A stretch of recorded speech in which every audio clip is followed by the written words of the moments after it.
Advocate विपुल जी, नासिक महाराष्ट्र से। श्री हरिवंश महाराज जी। राधे राधे महाराज जी। महाराज जी, अपने अंदर का डर कैसे खत्म करें? अदृष्ट के द्वारा अंदर डर होता है। अपना किया हुआ पाप कर्म हमको भयभीत करता रहता है और कोई नहीं है। जब वही निष्पाप हो जाता है तो निर्भय सिंहवत हो जाता है। अपना किया हुआ पाप कर्म और कोई भयभीत नहीं कर सकता। इसके लिए हम कहते हैं कि बाहर के शत्रु को परास्त करने के लिए तो अस्त्र शस्त्र हैं, लेकिन आंतरिक शत्रु को परास्त करने के लिए अध्यात्म है। अगर अध्यात्म का विवेक प्राप्त नहीं तो आंतरिक शत्रु मार के गिरा देगा। अब हमारे द्वारा जो अधर्माचरण हो चुके हैं पूर्व में, पूर्व जन्म में या इस जन्म में, वो हमको भय देते रहते हैं। चिंता, शोक, भय, ओवर थिंकिंग, कल्पनात्मक, ये सब यही है। इसी में जीव परास्त हो जाता है। अब अगर वो संभल ना पाया तो ये धीरे धीरे फिर इतनी अशांति में कि उसको जीना मुश्किल हो जाता है। उसे चाहे आप डिप्रेशन कह लीजिए या विक्षिप्तता कह लीजिए, सब कुछ होगा, रुपया भी होगा, व्यवस्था भी होगी, सब होगा, लेकिन आप अशांत होंगे। तो इसी को शांति प्रदान करने के लिए आपका चिंतन सही रहे, आपका दिमाग स्वस्थ रहे, इसके लिए भगवान की शरण और भगवान का नाम जप है। शरीर में पाप कर्मों के अनुसार रोग आना, परेशानियां आना, बाहरी परिस्थितियां बिगड़ जाना, ये तो भगवान जब अवतार लिए तब भी हुआ है। परिस्थितियां नहीं बिगड़ गई। सुबह राज तिलक होना है और 14 वर्ष का वनवास हो गया। कितनी बढ़िया परिस्थिति थी। पूरी अयोध्या आनंद में झूमने वाली थी कि राजा राम बनेंगे, और 14 वर्ष का वनवास हो जाता है। परिस्थिति एकदम उल्टा हो गई। तो परिस्थितियां बाहरी बिगड़ सकती हैं, आंतरिक परिस्थिति हमारी संभली रहे। भगवान राम को कोई फर्क नहीं पड़ा। वो मुस्कुरा के प्रणाम करके 14 वर्ष वनवास के लिए चल दिए। क्यों? वो भगवान ये दिखा रहे हैं कि यदि आंतरिक परिस्थिति ठीक है, आंतरिक हमारा विचार ठीक है, तो हम अभी इसको संभाले। अभी अवसर है, नाम जप कीजिए। और आप वकालत का कार्य करते हैं, कभी किसी के गलत केस को सही करने के लिए आप अपनी वकालत का प्रयोग ना कीजिए। सही है, कम पैसा दे रहा है, चलेगा। गलत है, अधिक पैसा दे रहा है, नहीं चलेगा। क्योंकि अगर ऐसी गलती होगी तो ये रोग और बढ़ जाएगा। आप करोड़ों रुपया घर में कमा के रखेंगे, अशांति पैदा हो जाएगी, विघ्न पैदा हो जाएंगे आपके दिमाग में और पूरे घर में कलह अशांति। अगर धर्म से चलेंगे तो ठीक है, लेकिन वकील होकर धर्म का चिंतन करे कोई बिरला ही होगा। क्योंकि पढ़ाई लिखाई की है तो इसी बात की है कि हमारे पास केस आवे, और अधिकतर धनी बनने के लिए केस जितना कोई गलत होगा उतने अधिक धन देगा। जो सही चलता है, जिसको फंसाया जा रहा है, वो तो धन से भी हीन है और बाहरी व्यवहार से भी हीन है। वो आपको ज्यादा धन नहीं दे पाएगा, लेकिन गिड़गिड़ा सकता है। तो इतना तो पता चल ही जाता होगा लगभग कि ये आदमी गलत है और ये आदमी सही है। क्योंकि भगवान ने बुद्धि दी है, और फिर वकालत तो बुद्धि प्रवीणता को ही कहते हैं। तो उसके देखने से, उसके बैठने से, उसकी चाल से, उसके कहने से पता चल जाता है कि आदमी गलत है, तभी इतना ऐसा हमें प्रलोभन दे रहा है। तो गलत का धन न ले, गलत का मुकदमा जिताने की कोशिश न करे। अगर नहीं पता चला, बीच में पता चल जाए, तो पैसा भी वापस कर देना चाहिए, छोड़ देना चाहिए। लेकिन हमारी ये बात मानेंगे तो बड़े बड़े वकीलों के सब जो विलासिताएं वो सब बंद हो जाएंगी ना। विलासिता के लिए अर्थ चाहिए, अर्थ के लिए अनर्थ वाला चाहिए। अनर्थ वाला ही पूरी पेटी भर के दे सकता है। ये गरीब लोग पेटी भर के नहीं देंगे। धर्म से चलने वाले लोग तुमको इतने पैसे नहीं दे पाएंगे। तो इनके पैसों से बचिए। एक ने कहा था, पूरे अब यहाँ तो बहुत सब आते ही रहते हैं, तो एक वकील ने कहा था हमको पढ़ाया गया यही कि हमको केस जितवाना चाहे जिसका हो। तुमका अधर्माचरण करता है तो उसका बोले हमें पैसे से मतलब है। तुमका भाई देखो आप बोल रहे हैं, संभलना। तुम्हारी अगर बहन के साथ बलात्कार किया हो और उसका पक्ष लेकर के आपको पैसा दिया जा रहा हो तो आप वकालत करोगे? रुक गए। हम कहा तुम्हारे भाई की हत्या करने वाला हो और उसका पक्ष लेकर आपको पैसा देकर वकील किया जाए, आप करोगे? आपको पता है कि मेरे भाई का हत्यारा है, तो आप कहोगे पैसा नहीं सोने से तौल दे तो भी मैं तुझे जहां तक हमारी वकालत काम करेगी फांसी पे चढ़ाऊंगा। ऐसे ही निर्दोष गरीब आदमी का पक्ष लेना चाहिए कि जैसे मेरी बहन मेरा भाई ऐसे उसका। पर ऐसा बहुत कम होता है, नहीं होता है। वो बेचारा 100 जगह भटकेगा, कहीं भी उसको ठौर नहीं मिलेगी। और पैसे में इतनी दम है, जा करके गड्डी सरका दीजिए और फिर बात कीजिए तो ठंडा के साथ आपसे बातचीत होगी। ठंडा पिलाओ इनको, फिर बातचीत होगी, क्यों नहीं? तो हमें लगता है ऐसी बातों से बचिए और पूर्व में जो गलतियां हो गई हैं उनके क्षमापन के लिए प्रायश्चित कीजिए, भगवान से प्रार्थना कीजिए, नाम जप कीजिए, आगे गलती ना कीजिए। ये भय अदृष्ट का होता है। किम भय मूलम, ये हम शास्त्र की बात कर रहे हैं। तो अदृष्ट, अदृष्ट माने जो कर्म कर दिया है वो अभी तैयार हालत में आपको बिल्कुल सताने के लिए है। वो बार बार अंदर से आपको सूचना देता रहेगा, मैं हूं, तुम्हारा नाश करूंगा, तुम्हारा पतन करूंगा। देखो अंदर एकदम सहम जाओगे, जैसे गलतियां हुई ना तो सहम जाओगे क्या। अगर पूर्व का, इस जन्म से पूर्व का पाप है तो अचानक घबराहट पैदा हो जाएगी, आपको ढूंढने से पता नहीं चलेगा।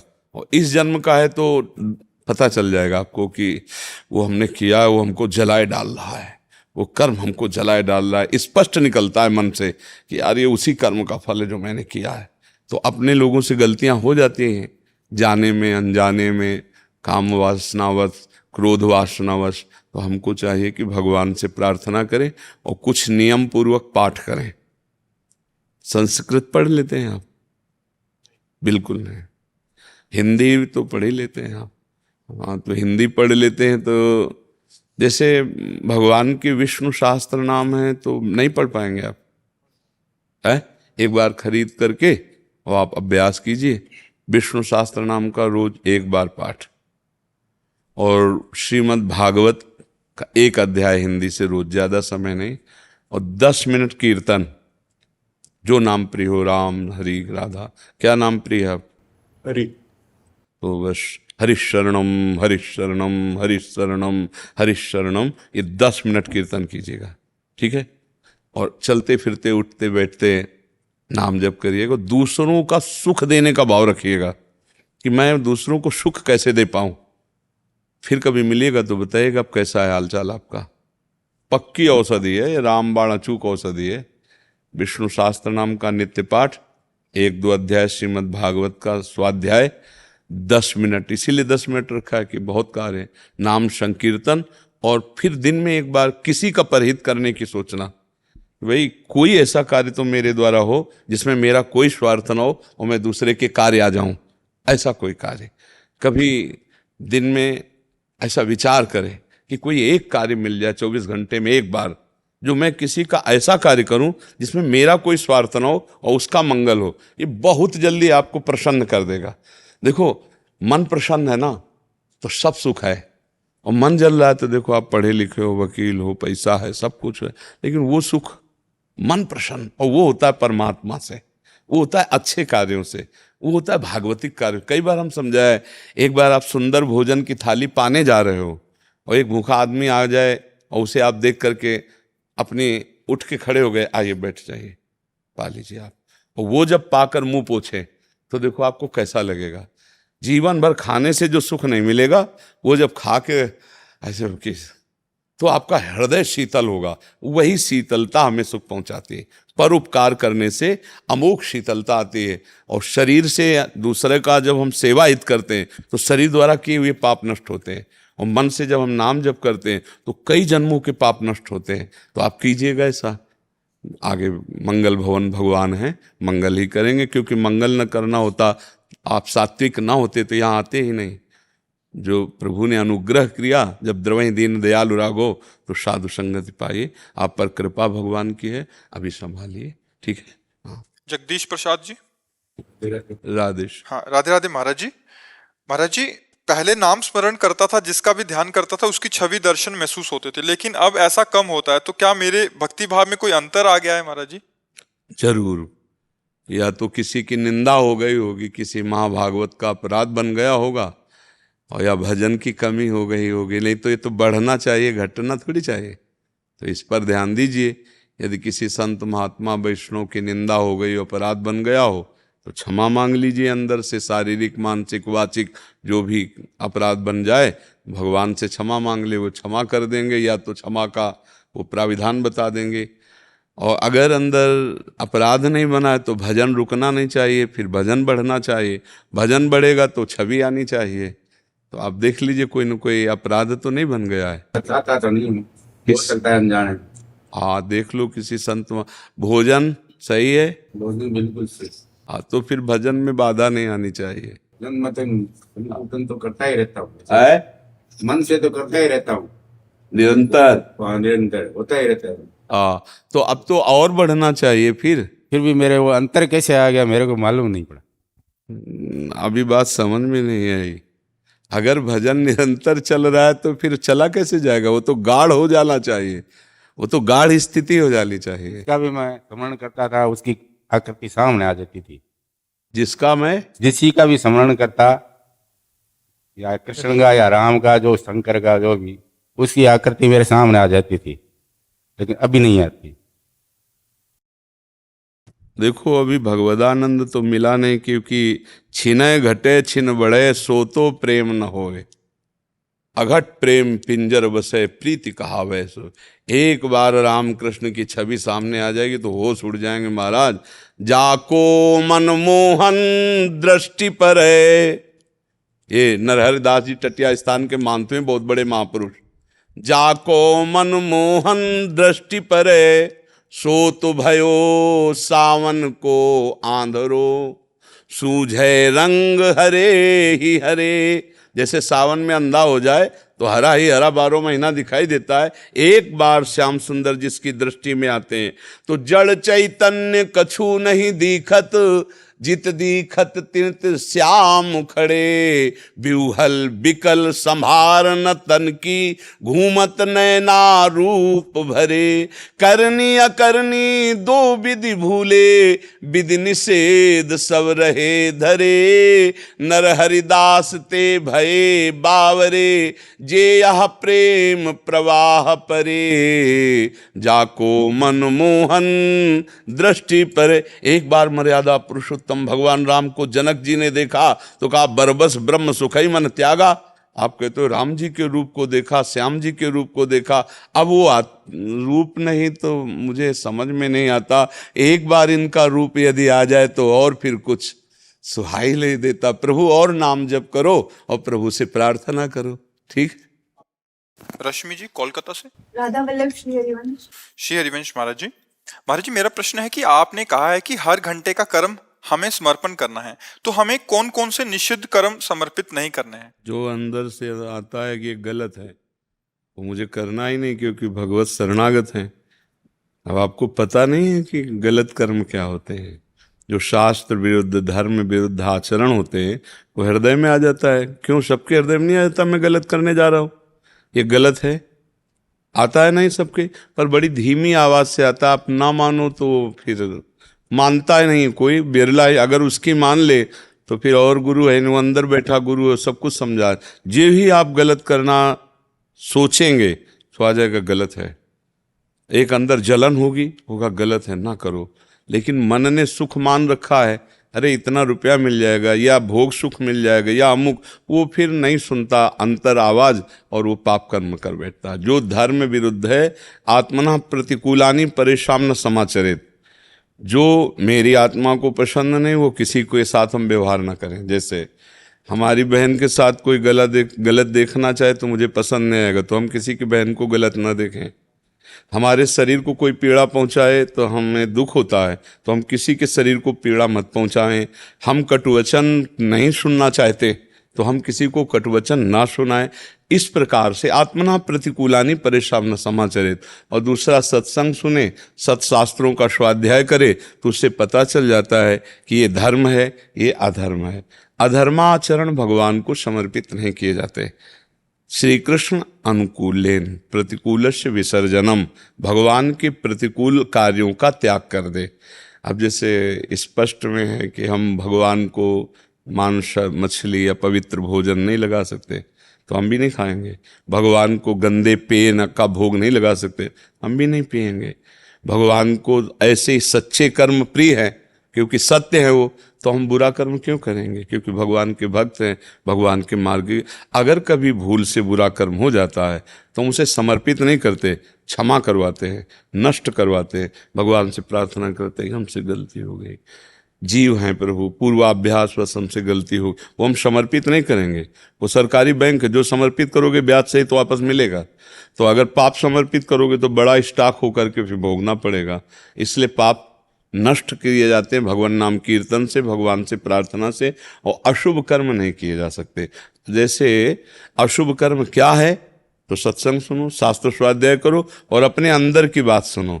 दो बातें अंदर की होती है, एक मन के मौज की होती है, वो मस्त है, वो जो चाहता सोच लेता है, और एक होती बुद्धि के विवेक की, नहीं गलत है, ये पाप है। नहीं, अंदर आएगा। अगर कोई कह दे हमें पता नहीं था तो वो मूर्खता की बात करता है। अंदर सबके आता है ये गलत है, नहीं कर। छोटे बच्चे को भी आता है कि अगर हम टॉफी चोरी करने जा रहे हैं तो गलत है। एक बार वो सत्य सच्चिदानंद गुरु सबके हृदय में विराजमान है, अखंड मंडलाकारम व्याप्तमेन चराचरम। तो हम यदि उसकी बात माने, शास्त्र की बात माने, संतों की बात सुने, तो हमें पता चल जाएगा कि अधर्म है। अधर्म आचरण भगवान को समर्पित नहीं किए जाते, अधर्म आचरण भगवान के भक्त से होते भी नहीं है। यदि भूल चूक से कभी गलती हो जाती है तो भगवान से क्षमा याचना करता है, भगवान को समर्पित नहीं करता। वो भगवान के नाम कीर्तन से, भगवान के बल से उसे नष्ट कर देता है। समझ पा रहे आप? विष्णु जी राजस्थान से। राधा वल्लभ श्री हरिवंश। राधा वल्लभ श्री हरिवंश महाराज जी।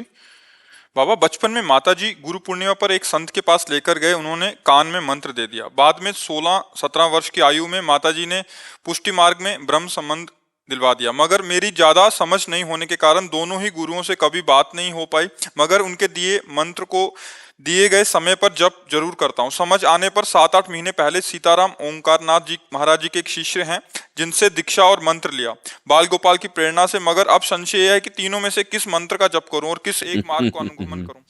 हाँ, बाल्यावस्था की सब बातें हैं। अब होश में आ गए हो, अब ठिकाने में चलो। आपको क्या प्रिय है? कौन भगवान का नाम प्रिय है? अंदर की चाहत होती ना कि हमें राम राम कहना अच्छा लगता है, हमें राधा राधा कहना अच्छा लगता है, हमें कृष्ण कृष्ण कहना अच्छा लगता है। महाराज जी, नाम तो सभी अच्छे लगते हैं, लेकिन जपना तो एक। पहले गुरुओं ने नाम दिए, वो भी अब लगता है कि उनको छोड़ू कैसे, क्या पता उन्हीं के बल पर आज ये नाम। नहीं, आपको जब 3 गुरुओं ने नाम अलग अलग दिए हैं, एक तो समस्या ये है कि ऐसे नहीं होता है। हाँ कि बनिया की दुकान में गए वहाँ यूँ कर, स्वर्णकार के यहाँ गए वहाँ वो, ऐसे नहीं होता है। मतलब ये भगवत मार्ग है, कोई सांसारिक व्यवहार वाली मार्ग तो है नहीं।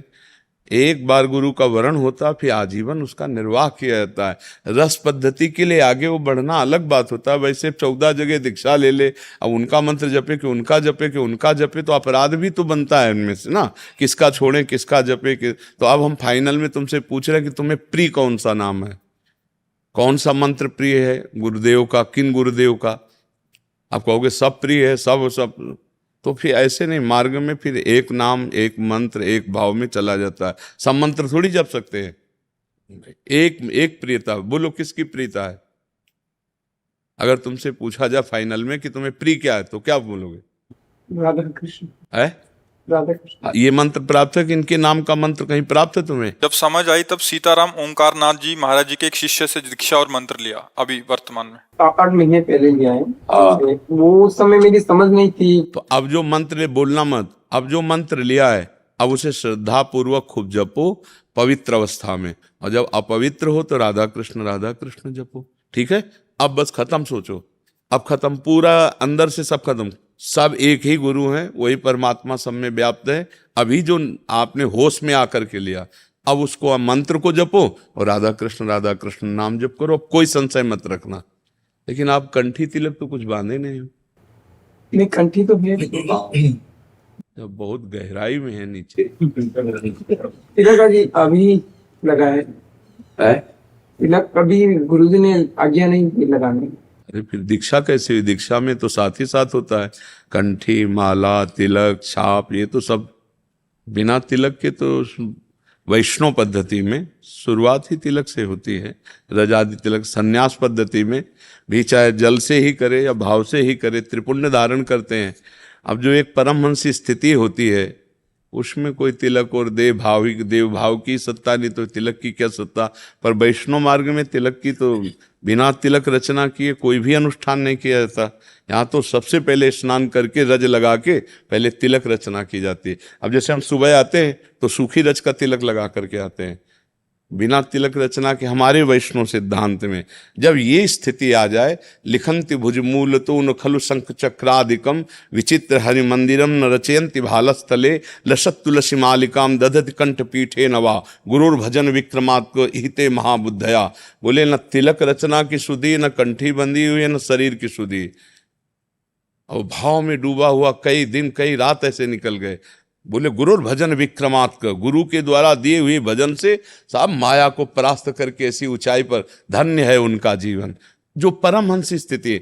अभी हम देखते हैं कि हमारे गुरु हमारे आचार्य वो तिलक लगाते हैं, गुरु तिलक लगाते हैं, तो हमको भी तिलक। देखो ये शास्त्रीय पद्धति है, ये मर्यादा है। अच्छा, जिसकी परंपरा में जो है तो फिर हमें लगता है उनसे प्रार्थना करो कि हमको भी तिलक प्रदान करो। तो अपने गुरु अगर तिलक रचना करने लगोगे ना तो ये सब झंझटें ही तुम्हारी नहीं कि किसको भजें किसको पकड़ें। देखो अब आज का समय तो ऐसा चल गया, नहीं तो पहले दूर से देखने से ही लगती थी सौभाग्यवती महिला है। क्यों? सुहाग भरे हुए। ऐसे ही हमारा सुहाग है प्रीतम का, ये जो हम मंगलसूत्र और ये सुहाग, मतलब हम ब्याहवर हो चुका है हमारे बर राधावर है, हमारा ब्याह हो चुका है, उनसे हम संबंधित हैं। नहीं अब समझे में नहीं आता ब्याह हुआ कि नहीं हुआ है, क्योंकि आजकल की माताएं पहले बहुत कम सुहाग भरती है, नहीं भरती। अरे जी आजकल के बच्चे थोड़े शर्म भी करते हैं, फिर गुरु भी सोचते हैं कि चलो कम से कम नाम जप करेगा, कम से कम नाम जप कर ले। और तिलक तो मतलब बहुत एक महाराज जी जैसे बल चाहिए, जैसे आप जैसे महापुरुषों का बल हो तो। नहीं, तिलक में गर्व होना चाहिए हमें। भगवान पूछा उनसे कि गुरुदेव मुझे भी तिलक भी लगाना चाहिए, तो उन्होंने कहा अभी नहीं, अभी केवल मंत्र जप करो। और चलो संतों की बात माने चले, संतों की आज्ञा के अनुसार चले। बकाया उनकी गुरु परंपरा में है, उनके गुरुजी हर समय अपने गुरु की पादुकाएं बांधे छाती पे और तिलक कंठी, खूब बड़ा तिलक है ना। हाँ, वैष्णव पद्धति में इसका ये हमारी दासत्व तो लगाए, हम कोई श्रृंगार के लिए नहीं लगाए, ये हरिदासत्व तो है, हमारा प्रिया जी का दासत्व तो है। हाँ, आप जैसे गुरु आज्ञा करे वैसे चलो, खूब अंदर नाम जप करते रहो। भक्ति शास्त्र की तरफ से कैसे सिद्धांत में आएगा अकर्मणीच कर्मजन? नहीं, जब सांख्य योग से चलोगे तो उसको हम सांख्य योग में ही देख पाएंगे, उसे भक्ति योग में तो एकत्व का वर्णन। देखो भक्ति योग में जब हम चलते हैं तो दासत्व भाव होता है, और दास अपने स्वामी के लिए ही सारे कर्म करता है, और स्वामी को कर्म समर्पित करने के कारण वो फल पर आसक्त नहीं होता है, इसलिए उसका कर्म फलदायी नहीं होता, उसको बांधने वाला नहीं होता। जैसे कोई भी कर्म हो, दो ही कर्म होते हैं, शुभ और अशुभ कर्म। लेकिन जो भक्ति से कर्म होता है शुभ अशुभ वाला कर्म नहीं होता, वो शुभ अशुभ को विध्वंस करके भगवत प्रेम प्रदान करने वाला होता है। क्योंकि भक्त भगवत प्रीत्यर्थ कर्म भगवत बल से भगवत प्रेरित होकर के कर्ता ना होते हुए भी करता है। वो अहंकार त्रिगुण माया जनित कर्ता भाव से नहीं करता है, वो भगवत प्रेरित भगवत बल से भगवत कार्य भगवत प्रीत्यर्थ कर रहा है। उसके हृदय से पूछो तो नहीं कर रहा है, हो रहा है। समझ, जो वास्तविक भक्त है, जो प्रारंभिक भक्त है तो अभी आपने सुना कर्म समर्पण। लेकिन जो ज्ञानी है वो अकर्मण्य स्थिति में भी कर्म देखता है और कर्म करते हुए भी अकर्मण्य स्थिति देखता है। ये ज्ञानी की स्थिति है, क्योंकि क्रिया होती ही रहती है, स्व में क्रिया नहीं है। स्व को आप थोड़ा समझ पा रहे हैं? आत्मा में क्रिया नहीं है, आत्मा निष्क्रिय है। और तीनों शरीर स्थूल सूक्ष्म कारण कभी क्रिया रहित नहीं हो सकते। मूर्छा में भी क्रिया है, अगर मूर्छा में क्रिया ना होती तो कभी चेतना को जागृत होता ही नहीं। नींद में भी क्रिया हो रही है, क्योंकि नींद भी परिपक्व होती है। बोले यार कच्ची नींद से जगा दिया, बताओ अभी नींद की परिपक्व स्थिति नहीं आई थी, वो भी क्रियान्वित हो रही है। हमारी बात को समझ रहे हैं? मूर्छा में भी क्रिया होती, नींद में भी क्रिया होती और समाधि में भी क्रिया होती। समाधि में डूबा हुआ जागृत अवस्था को प्राप्त होता है, अर्थात उसमें भी, समाधि में भी वो क्रिया चल रही है। निष्क्रिय अवस्था में भी क्रिया चल रही है और अकर्मण्य में भी वो कर्म देख रहा है। समाधिस्थ महापुरुष भी समाधि में भी कर्म देख रहा है, क्योंकि समाधि किसकी हो रही है? स्वरूप तो नित्य आत्म स्वरूप है, वो जैसा था वैसे ही सम है। ये जो माना हुआ देहाभिमान था, इसका विस्मरण होना ही समाधि है। इसमें भी क्रिया हो रही है, क्योंकि बहिर्दशा को आएगा, वो अंतर्मुख से बहिर्दशा को आएगा। जागृत अवस्था होगी, बाह्य दशा होगी, चाहे जितना बड़ा कोई समाधिस्थ हो। संप्रज्ञात समाधि, असंप्रज्ञात समाधि, समझ रहे हमारी? हर समय स्वरूप स्थित होते हुए वो बाह्य दशा में आएगा। खाना पीना, नींद लेना, शौच होना, स्नान करना या ना करना, ये दोनों क्रियाएं करते हुए भी या ना करते हुए भी वो नहीं करता है, और नहीं करते हुए भी वो क्रिया हो रही है। इसलिए वो कर्म में अकर्मण्यता देखता है और अकर्मण्य में कर्म देख रहा है। समाधिस्थ है तो भी क्रिया चल रही प्रकृति की, प्रकृति अपनी क्रिया कर रही, क्योंकि आत्मस्वरूप निष्क्रिय है, वहां न ध्यान है, न धारणा है, न समाधि है। वो जैसा था वैसे ही है, वैसे ही एक रस रहेगा। जो भूल गए थे हम, उसी में जितनी देर टिके उतनी ही समाधि मानी जाती है। और जब आप बाहर फिर आए तो विवेक द्वारा सावधानी पूर्वक बाहर की चेष्टाएं करते हुए भी वो मेरी चेष्टाएं नहीं हैं, प्रकृति की हैं, तो वो कर्म में अकर्म देख रहा है। और जब समाधि में आ रहा है तो उस समय भी क्रिया चल रही। बोले 6 घंटे समाधि के बाद समाधि का उत्थान हुआ, तो 6 घंटे निष्क्रिय नहीं रहा, वो क्रिया चलती रही अपनी। ये 6 घंटे सोया, बोले बहुत अच्छा सोया, तो आनंद में 6 घंटे जो मैं समाधिस्थ था उसमें भी क्रिया चल रही थी। वो अकर्मण्यता में कर्म को देखता है, कर्म में अकर्म को देखता है। स्वरूप बोध वाले महापुरुष की स्थिति होती है। भक्त भगवान के बल से भगवत प्रेरित, भगवत कार्य, भगवत प्रीत्यर्थ, तो वो अपने को करता नहीं देखता, भगवान के बल से भगवत प्रेरित, भगवत इच्छा। श्री जी की इच्छा से वृंदावन की परिक्रमा हो गई, किसके लिए? श्री जी के लिए। उसको कोई बांधने वाला कर्म नहीं रहता। आप समझ पा रहे इसे? इसमें कोई संशय लग रहा है? ये दोनों अहम रहित होते हैं, भक्त भी और ज्ञानी भी। ज्ञानी अज्ञान जनित अविद्या का नाश करके अपने स्वरूप में स्थित होता है। भक्त जनित, भक्त जो है वो अविद्या को भगवान के चरणों में समर्पित कर देता है। ये सब अविद्या ही है, इसको ही समर्पित कर देता है। आप करें करावें, आप वही कर रहे हैं, यंत्रवत हो रहा। भक्त भगवान को देखता है और ज्ञानी प्रकृति के द्वारा सब हो रहा। गुणानुगुण वर्तन्ते मनुष्या पार्थ सर्वसा। जब तक करता रहता है तब तक भोगता रहता है, और जब करता रहता है तो कोई एक क्षण भी क्रिया किए बिना नहीं रह सकता, तो इसीलिए बंधता चला जाता है। एक क्षण भी कोई क्रिया किए बिना नहीं रह सकता। देहाभिमानी, अब मान लो ऐसे बैठे हो, सूक्ष्म शरीर से क्रिया शुरू है ना, सूक्ष्म शरीर सो गया और अगर थोड़ा भी संस्कार बचा रहा मन में तो स्वप्न चलने लगा, और अगर गाढ़ निद्रा में चला गया तो प्रकृति कार्य करने लगी। 1 घंटा, 2 घंटा, 3 घंटा, 4 घंटा, 5 घंटा, 6 घंटा बाद आहा मैं सो के जग गया। अगर ये क्रिया ना होती तो जगता कैसे? परिपक्व नींद की क्रिया हुई ना, तो क्रिया उसमें भी हो रही। जागृत स्थूल देह, सूक्ष्म देह स्वप्नावस्था, कारण देह निद्रावस्था, क्रियाएं तीनों अवस्थाओं में। तो करता कौन है? अज्ञान। ज्ञानी, ज्ञानी देखता है अज्ञान, न मेरी नींद है, न मेरा स्वप्न है, न मेरा जागृत है।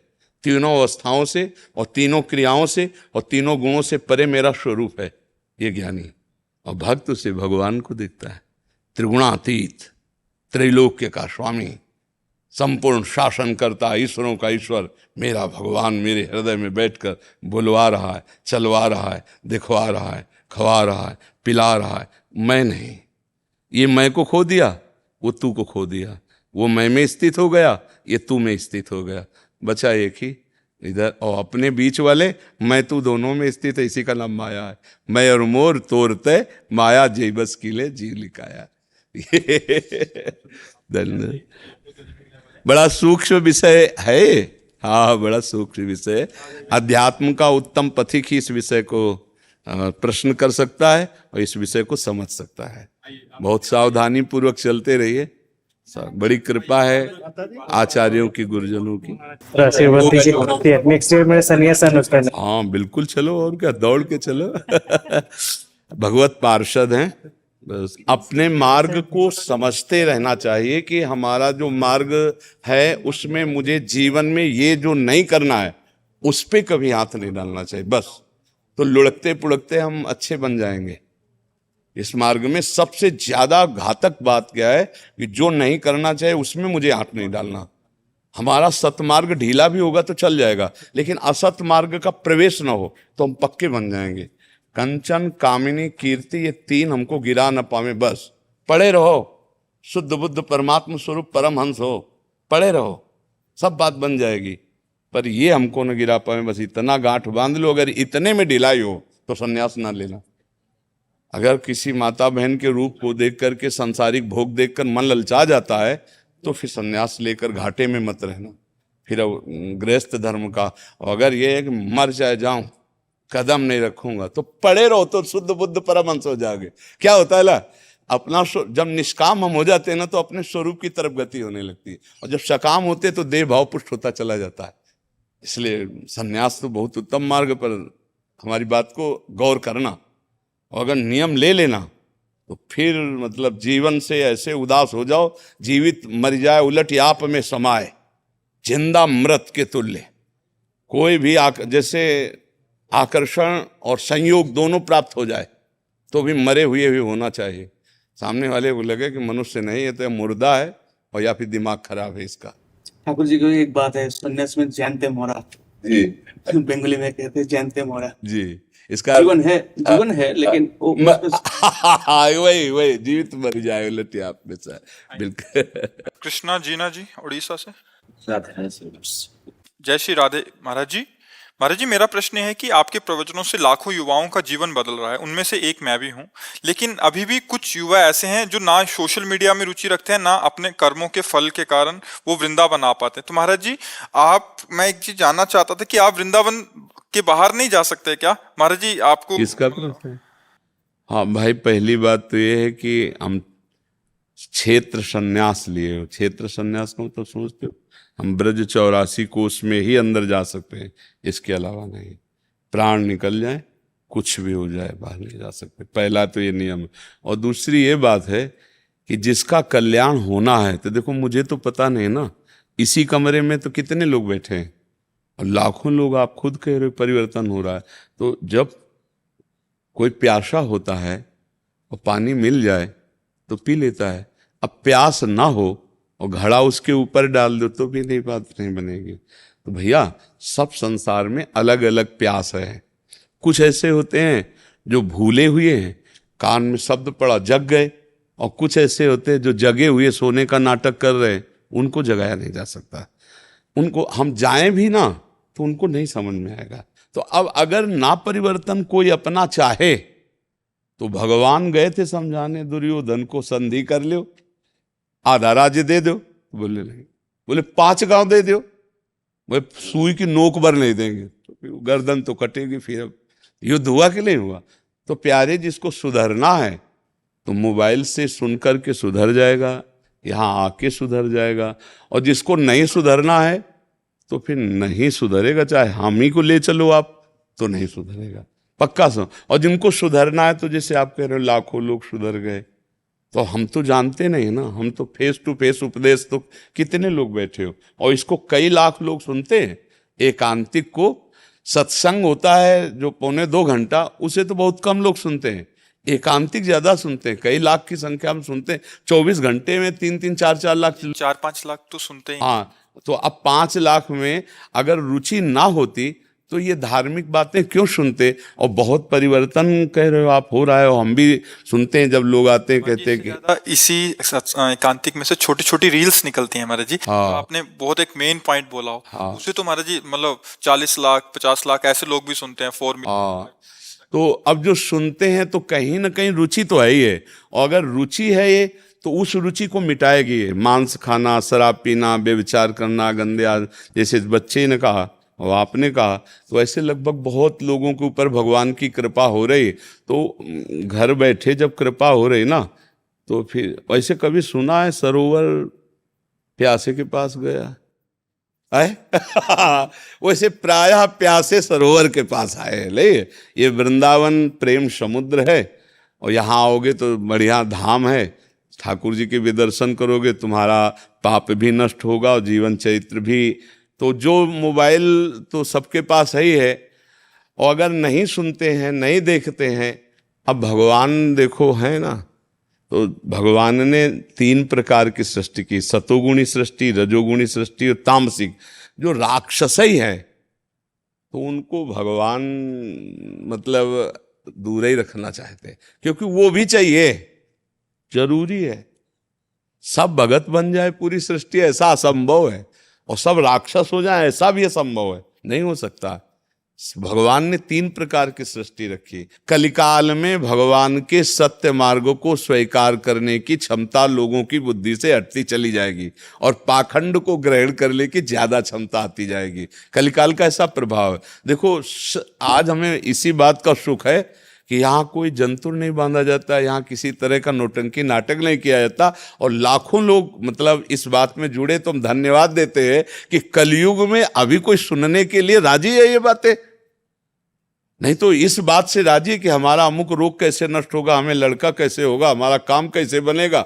लेकिन यहाँ ना लेना ना देना, मगन रहना भगवत मार्ग की बातें, और इसमें भी लाखों लोग जुड़े हुए हैं। ये बड़ी कृपा भगवान की है कि कलयुग में कोई धर्म से जुड़ने वाली बातों को स्वीकार किए। ये कह रहे हैं कि महाराज जी, हम व्यभिचार, मांस, मदिरा, भ्रूण हत्या, माता पिता की अवज्ञा ये तो नहीं करते, पर नाम जब थोड़ा सा करते हैं। पर हम विषय भोग, मोबाइल चलाना, सिनेमा देखना, होटल जाना, फैशन करना, अनजाने में झूठ बोलना, ये भी अर्पण करते हैं। क्योंकि मुझे लगता है कि ये प्रत्येक कार्य शास्त्र मर्यादा के विरुद्ध है। तो ऐसे में हम झूठ क्यों बोले? हम मतलब जरूरत क्या झूठ बोलने की? हमें बताओ, किसी के प्राण जा रहे हो तो हम झूठ बोल दें, ऐसा कोई समस्या हो? अब ऐसे बात चलते झूठ बोलना तो मुझे अच्छा नहीं लगता। अच्छा, संसार में हो तो माना कि तुम्हें सिनेमा, नाटक ये सब देख रहे हो, तो उस समय बैठ करके हाथ में माला ले लो, वो नहीं छूट रहा तो ये काहे को छूट रहे? तो राधा राधा राधा, तो सत्य है ये, असत है वो। अब हम समर्पित कर सकते हैं, क्योंकि 3 घंटे नाम भी जब तो किया है ना, तो श्री जी ये नाम जब आपको समर्पित है। ये जो फिल्म देखा है, ये हमको ज्ञान दीजिए अंदर से वास्तविक, कि इसमें कोई बिल्कुल अच्छा नहीं लगेगा। मतलब झूठे में झूठा, यार कैसे देख लेते हो? झूठे में झूठा कैसे? यही तो बुद्धि खराब है। रुपया दे के और स्पष्ट देखने जा रहे हो क्या? झूठे पे झूठा, झूठे पे झूठा। एक तो संसार झूठा, उसमें भी वो नौटंकी नाटक झूठा, उसमें कुछ सत्य नहीं है। भला कुछ सत्य है? आपसे कहा जाए 100 रुपया लाओ, हम आपको झूठ दिखाएंगे, तो आप कहोगे क्यों झूठ? क्या देखना 100 रुपया में? कोई सच्ची बात हो तो बताओ। तो पैसा लगा के झूठ देखने नहीं जाते। बोले बड़ा मनोरंजन नहीं हो रहा, मन मलिन हो रहा है, गंदा हो रहा है। कोई ऐसी फिल्म, कोई ऐसा जिससे हमें उपदेश मिले, हम अच्छे आचरण वाले बने, तो अलग बात है। लेकिन जहाँ व्यभिचार परोसा जा रहा है, जहाँ व्यभिचार करने की उमंगें परोसी जा रही हैं, जहाँ गंदी तरंगें परोसी जा रही हैं, जहाँ क्राइम करने का उत्साह दिया जा रहा है, लेकिन बुद्धि भ्रष्ट है, तो लाखों लोग यही कोई ऐसा नौटंकी नाटक, कोई ऐसा सीरीज, वेब सीरीज, कोई ऐसा सिनेमा जिससे हमें उपदेश मिले। जैसे आप प्रहलाद चरित्र देखो, रामचरित्र का जब ये सीरियल आया था तो ठप हो जाता था उतने समय। सब गाड़ियां चलना, सब कार्यक्रम ठप, जिधर देखो सब शांति में, क्यों? सब टीवी पे बैठे। हमें लगता है ऐसा देखना तो अच्छा है। मतलब किसी बहाने हम जब रामचरित्र देख रहे हैं तो राम जी हमारे दिमाग में है, कृष्ण चरित्र देख रहे हैं तो कृष्ण जी हमारे दिमाग में, और गंदे बातें देख रहे हैं तो गंदा संसारिकता हमारे दिमाग में। तो और सही, लेकिन जो सत्संगी जन है उनको तो बचना चाहिए। मुझे लगता है अगर आपको देखना ही है तो जो पवित्र चरित्र बनाए गए, जहां तक उन्होंने कोशिश की, जैसे पूरा रामचरित्र कोई उतार दे ऐसा सृष्टि में कोई पैदा नहीं हुआ, क्योंकि राम तो अद्वितीय हैं, तो उनका चरित्र भी अद्वितीय, पर बहुत संभाल के बढ़िया अनुकरण किया। लीला अनुकरण बहुत संभाल के किया कि अपने लोगों के भाव में कोई ठेस नहीं पहुंची, बढ़िया भाव बन गए। ऐसे ही महाभारत का बहुत बढ़िया, जब राम रूप को देखो तो मर्यादा पुरुषोत्तम 16 वर्ष की अवस्था, कमल नयन 45-50 वर्ष की अवस्था या 30-35 वर्ष की अवस्था, और वहां नौ किशोर अवस्था है, 12 महीने हर समय पूरे जीवन भर। नौ किशोर अवस्था से आगे नहीं जाते ठाकुर जी, चाहे 1000 वर्ष भूमंडल पर रहे, पर रहेंगे वही 14, 15, 16 की अवस्था, यही नौ किशोर अवस्था। जब हम वो देख रहे हैं उनकी महिमा, उनका रूप, उनका, तो वो मिलते नहीं है, वो जगत में कहाँ मिलने वाला है। तो फिर लगता है अंतर्मुख हो, रामायण पढ़ो, उससे जो भाव बनेंगे वो दिव्य भाव आ जाएंगे। पर हम कह रहे देखना ही तो ये देखो, भागवतिक देखो, पर ये नहीं वो मारपीट, लड़ाई झगड़ा, गंदी बात।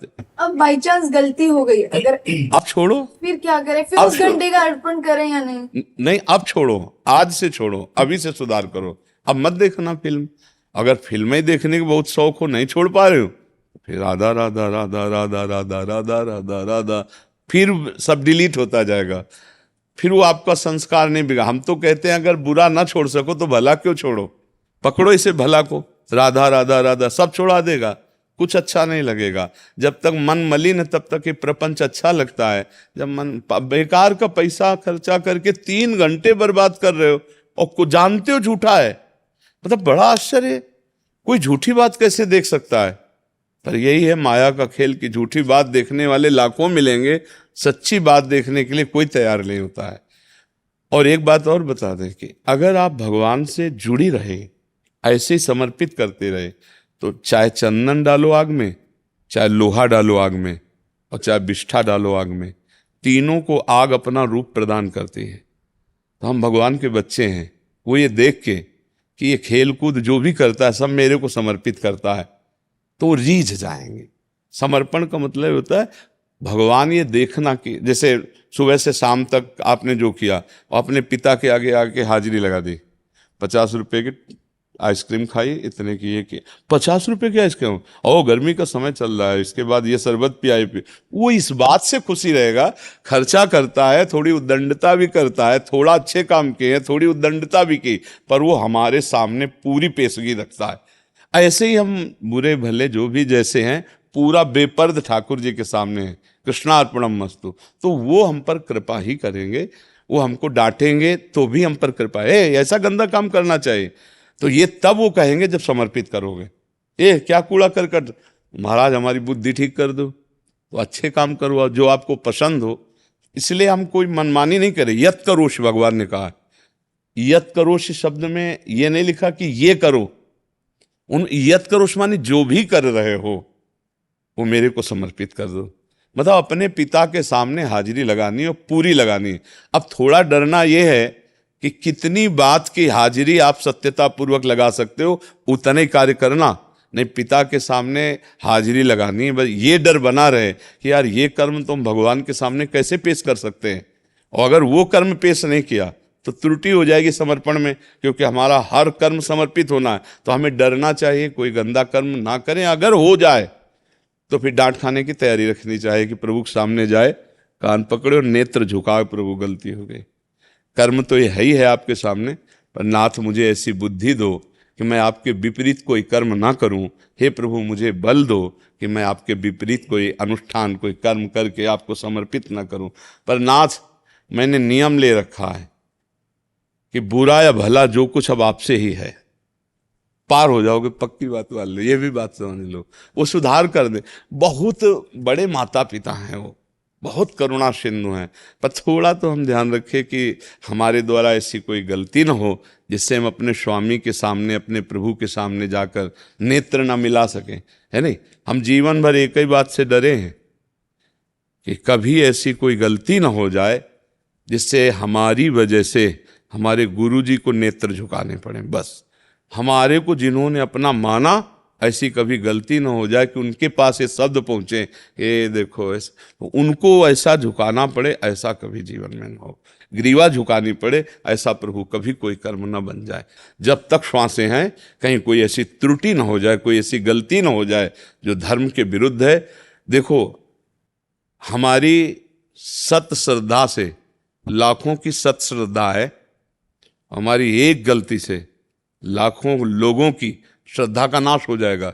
इससे बड़ा पाप सृष्टि में कोई नहीं होगा। मान लो हमने पाप किया, हम भोगा, लेकिन हमारी पाप की वजह से करोड़ों लोगों का मन भगवान से हट जाए, श्रद्धा से हट जाए, इतना बड़ा पाप हो जाएगा। इसीलिए एक बात से डरते कि ऐसा कोई कर्म ना हो जाए जो भगवत विरुद्ध हो, जो शास्त्र विरुद्ध हो। वही जब आप धारण करोगे, यही बात, डरते रहोगे तो पाप नहीं बनेगा। डरने वाले से पाप नहीं होता। ये नहीं भाई, मैं ऐसा नहीं कर सकता, मैं वैष्णव हूँ, मैं गुरु बनाए हूँ, मैं संत के पास जाता हूँ, मैं ऐसा नहीं कर सकता। जिसको डर नहीं है, न समाज का डर, न कानून का डर, न भगवान का डर, फिर उससे बड़े पाप हो जाते हैं। डरने वाला धीरे धीरे बचने लगता है। तो अच्छा है, डरो और ऐसे कर्म ना करो, और जो कर्म करो वो भगवान के सामने पेश करो। अगर गलत भी हो जाए तो भी ऐसे पेश करो, गलती पड़ गई, अपने घर के ठाकुर जी के सामने गलती पड़ गई, प्रभु क्षमा कर दो। आगे से आपके बल से कोशिश करेंगे कि ना हो ये गलती। अगर फिर भी हो जाती तो फिर भी हम आपसे ही गिड़गिड़ाएंगे, आप ही क्षमा करो, आप ही हमें सुधार दो। तो भगवान हमें बल देंगे और हम बच जाएंगे। विजेंद्र कुमार जी बिहार से। राधा वल्लभ श्री हरिवंश महाराज जी, आपके चरणों में कोटि कोटि दंडवत प्रणाम। गुरुदेव, मैंने पूर्व में बहुत पाप कर्म किए हैं। जीव के स्वाद के लिए छोटे छोटे जीवों को मारकर खाया है। काम के वशीभूत होकर ना जाने कितने ही पाप आचरण बन गए। अब उनकी याद से हमारा रूह काम जाता है। गुरुदेव, आपकी कृपा से ही हम ये जान पाए कि हमने इतने बड़े पाप कर डाले।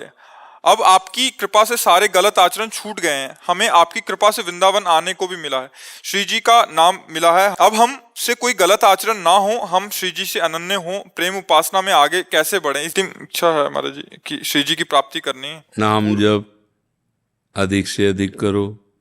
पढ़े हो कुछ तो श्रीमद् भागवत पुराण, गीता, श्रीमद् भागवत पुराण, ये 2 ग्रंथ घर में अभी रखो। रोज प्रणाम करके 5 श्लोकों का अर्थ गीता जी का और 1 अध्याय 2 अध्याय भागवत जी का हिंदी से, वो भाव से पढ़ के समझो कि कह क्या रहे हैं। पाठ नहीं सुनाना है हमें, कोई फल फूल की बात नहीं, हमें समझना है कि शास्त्र कह क्या रहे हैं।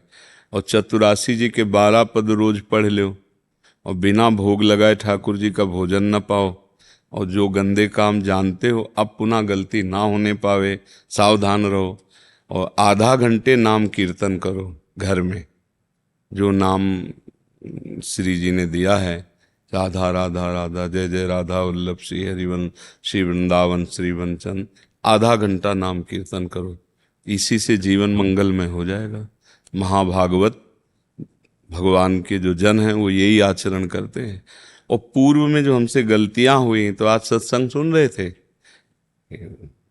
जैसे पहाड़ को चूर करने के लिए वज्र प्रहार हो जाए तो सब चकनाचूर हो जाता है, ऐसे नाम वज्र है और पाप के पहाड़ जमाओ तो सब भस्म हो जाएंगे। नाम संकीर्तनम यस्य सर्व पाप प्रणाशनम, सर्व पापों का नाश करने के लिए। पर अगर कोई ये बल रखे कि हम दिन भर पाप करें और शाम के राम राम कृष्ण कृष्ण राधा राधा कह देंगे, तो उसे नामापराध लगता है, उसे डबल दंड मिलता है। क्योंकि ये चीज बचाव पक्ष के लिए है। हमसे पाप हो गए, अब हम सुधरना चाहते हैं, इसके लिए है। अब इसके बल से कोई पाप करे तो फिर विशेष दंड का अधिकारी हो जाएगा। तो इसलिए अब गलती ना हो। जैसे हम इतने पाप किए तो पक्का नष्ट हो जाएंगे, पक्का विश्वास करो हमारी बात पर, बस साधन में चल दो। अब क्या है कि हम फिर वही पाप करें, क्योंकि आपको अपने को पता है ना, फिर बोल देंगे प्रभु मैं आपकी शरण में हूं, और फिर नाम जप करेंगे तो प्लस हो जाएगा, माइनस नहीं होगा। आपको अवश्य में भोक्तव्यम, फिर दंड भोगना पड़ेगा। और अगर हृदय से है कि अब तक गलती हुई अब नहीं होगी, तो सच्ची माफ हो जाएंगे, सब नष्ट हो जाएंगे, भोगने नहीं पड़ेंगे। भगवत प्राप्ति हो जाएगी तो कौन भोगेगा, सब खत्म हो जाएगा।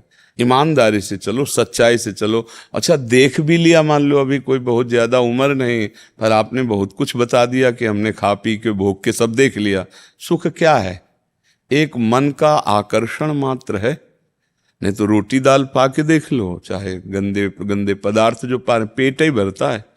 और कोई इतने बड़े बलवान तुम नहीं हो, तो कोई ये जरूरी थोड़ी कि गंदे पदार्थ पाने वाला बलवान होता है। सत्य संयम नियम से चलो तो तुम में एक आध्यात्मिक भागवतिक बल आ जाएगा। ये दूसरों को कष्ट देना, जैसे हमको देखो ऐसे काटो तो अपने शरीर में लगता है ना, ऐसे हर जीव को लगता है। आप एक चींटी के पीछे अंगुली दौड़ाइए, वो जी जान से भागेगी क्योंकि उसको अपना शरीर प्रिय है। अब बोलो आप जिंदा पशु पक्षियों को उबाल उबाल के खा रहे हो। आप देखो मछली को देखो, आप उसको 10 सेकेंड पानी से अलग करो तो ऐसे नहीं करने, तो पानी चाहती है, वो जीना चाहती है, उसमें जीव है ना जीव। आप देखते हैं ना, अब उसको लोग कच्चा खा रहे हैं, भूंज के खा रहे हैं, काट कर लो। और जब बोले अपने पाप मोचन करने के लिए वैष्णो देवी जा रहे हैं, तो क्या वैष्णो देवी क्षमा कर देंगी? वो दंड देंगे। अभी सुधर जाओ, अभी प्रायश्चित कर लो, अभी भजन कर लो, अभी हो सकता है। नहीं सोचो कि तुम पापाचारी पाप करो खूब आचरण और चलो चलते केदारनाथ, तो ऊंचाई से बस गिरेगी तुम्हारी, पूरी की पूरी मरोगे उसमें, पक्का समझो। ऐसे गाड़ी जा रही, भारी पत्थर गिरेगा, वहीं चकनाचूर हो जाओगे केदारनाथ में, क्योंकि नाथ ही का सारा खेल है संसार। उनकी 3 लीलाएं हो ना, एक सृजन लीला और एक पालन लीला और एक विनाश लीला। वही लीला करने वाले, डरो उनसे, पाप कर्म से कोई भी जीव आप देखो जीना चाहता है, कोई भी जीव हो, आप उसे भूंज रहे हो, आप उसे तल रहे हो, करो, फिर तुम्हें तलेगा। माया बहुत विचित्र ढंग से तलती। गाड़ी में बढ़िया फिल्मी गाना सुनते जा रहे हैं, एसी गाड़ी है, बढ़िया बड़ी गाड़ी है, नहीं, और कहीं से वो कनेक्शन फेल हो गया और आग लग गई अंदर। अब पहले तार वो जले जिनसे शीशा और दरवाजा खुलता है, अब बटन दबाते रहो दरवाजा नहीं खुलेगा, चिल्लाते रहो आवाज बाहर नहीं जाएगी, अंदर ही अंदर आराम से भून के तैयार हो गए। ये किसने भून दिया? काल ने भून दिया। ये कोई नई बातें नहीं, आप लोग तो सुनते हैं ना समाचार, कमरे के अंदर बंद हैं, आग लग गई, वहीं मर गए। क्या है? ये हमारे कर्म है। इसलिए भाई जब तक मनुष्य जन्म है तब तक मोचन कर सकते हो। अच्छा, अब जैसे हृदय से तुम्हें पश्चाताप है, ओहो प्रभु बहुत गलत हो गया, नहीं भोगना पड़ेगा, अब नहीं करूंगा, राधा राधा राधा नहीं भोगना पड़ेगा पक्का। लेकिन ये वो है कि चलो चलते हैं, खूब पापाचरण करते हैं, भंडारा करवा देंगे, हो भी जाएगा तो लाभ नहीं मिलेगा। क्योंकि माँ की बात को तो मानो। आप देवी भागवत पढ़ो, देखो अम्बा क्या कह रहे हैं, शिव पुराण पढ़ो, देखो भगवान शिव क्या कह रहे हैं, शास्त्र क्या कह रहे हैं। अब वो चाह रहे हैं, कुछ तुम कर रहे हो, पापाचरण तो बात नहीं बनने वाली, ये पक्का समझ लो। आज तक हमें कोई भी अधर्माचरण करने वाला उदाहरण बता दो जो आर पार सुखी हुआ हो। कुछ दिन के लिए सुखी दिखाई दे तो ऐसा मान लो जैसे फांसी देने वाले की आखिरी इच्छा पूरी की जाती है, ऐसे उसके बेचारे की आखिरी इच्छा पूरी हो रही। जो पाप में बढ़ रहा है, पाप कर रहा है और खूब फल फूल रहा है, जिसे तुम कह रहे हो सुखी हो रहा, वो सुखी नहीं हो रहा, उसकी आखिरी इच्छा पूरी की जा रही। आगे देख लेना परिणाम, ऐसा विध्वंस होगा कि राहन को कुल रोवनिहारा, ठिकाना नहीं, मिट्टी में मिल गए, काल ने रौंद के फेंक दिया। इसलिए धर्माचरण करे। हाँ, जब पश्चाताप कर लोगे तो फिर भगवान एक अवसर देते हैं, अपिचेत सुदुराचारो भजते माम अनन्य भाग साधुरेव समंतव्या सम्यक व्यवसिता। ऐसा मैं बहुत नीच पापी हूं, मैंने बहुत गलत किया, अब नहीं करूंगा, चाहे मार डाला जाऊं, अब गलत नहीं करूंगा। और राधा राधा पक्का सब क्षमा हो गया और भगवान के मार्ग में आगे बढ़ जाएगा।